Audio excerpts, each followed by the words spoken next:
স্বামী বলছে পর্দা করো, তোমাকে ভালোবেসে বলছি তুমি পর্দা করো, তুমি আমার অনেক প্রিয় একজন মানুষ, তুমি বেপর্দায় বাইরে যাবা, লোকজন দেখবে, কেমন হয়? তোমাকে তো আমিই বিয়ে করেছি, তুমি আমার, মানুষ তোমাকে দেখবে কেন? প্রিয় মা ও বোনেরা, পর্দা ছাড়বেন না।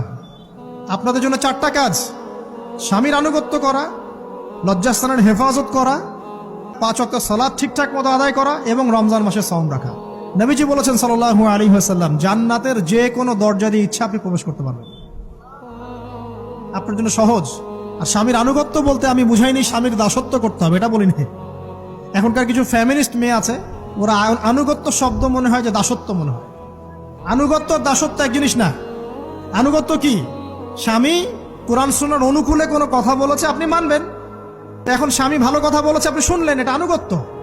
আর ওই স্বামী যদি বলে আসো তো আমার কলিগরা এসেছে, ওকে খাবার সার্ভ করতে হবে, আসো খাবারটা পরিবেশন করো, এখন আপনি বেপর্দা হয়ে আপনার স্বামীর কলিগের সামনে খাবার পরিবেশন করতে শুরু করলেন, এটা কি আনুগত্য করতে হবে? এটা তখন আপনি আনুগত্য করবেন না।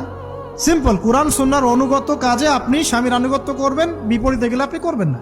স্বামীর আনুগত্য মানে স্বামীর দাসত্ব নয়।